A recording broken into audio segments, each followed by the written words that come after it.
গত বছরের ৫ আগস্ট রাজনৈতিক পট পরিবর্তনের পর দেশের ক্রীড়াঙ্গনে আসে ব্যাপক পরিবর্তন।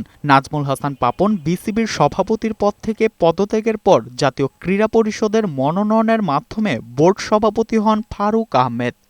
তবে বোর্ড সভাপতি হওয়ার পর তাকে ঘিরে জনমনের যে প্রত্যাশা ছিল তা পূরণ হয়নি।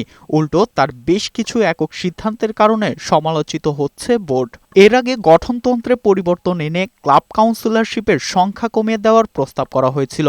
পরে ক্লাব কর্মকর্তাদের তোপের মুখে পড়ে সেই সিদ্ধান্ত থেকে সরে আসে বোর্ড। এই বিষয়গুলো মোটেও ভালোভাবে দেখছেন না সাবেক বোর্ড পরিচালক সাজ্জাদুল আলম ববি।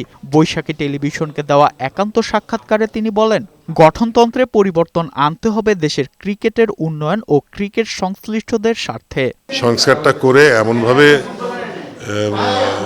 ব্যবস্থা করতে হবে যাতে ক্লাবগুলির নিশ্চিত এবং বৈধ আয়ের ব্যবস্থা হয়, তাহলেই কিন্তু আসল সংস্কার হয়ে যাবে। ক্রীড়াঙ্গনে কয়েকটা জিনিস হলে অন্য কোনো সংস্কারের প্রয়োজন হবে। বিসিবির পরিচালনা পরিষদের ২৫ জনের বিপরীতে এখন পরিচালনা করা হচ্ছে ৯ জন বোর্ড পরিচালক দিয়ে, যা নিয়ে মোটেও সন্তুষ্ট নন সাজ্জাদুল আলম ববি। কিছু লোককে দেখিয়েছে যে অনুপস্থিত, বলেছে তারা অনুপস্থিত থাকার জন্য তাদের বাদ দেওয়া হয়েছে।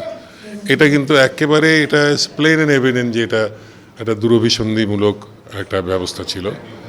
সেটা করে শুধুমাত্র যাতে কোরাম হয় এরকম একটা সংখ্যা রেখে বোর্ডটাকে চালানো হচ্ছে। এইভাবে চলতে পারে না। ক্রিকেটের উন্নয়নের স্বার্থে সবাইকে ঐক্যবদ্ধ হয়ে কাজ করার আহ্বান জানান বিসিবির এই সাবেক বোর্ড পরিচালক। সাজু, বৈশাখী সংবাদ, ঢাকা।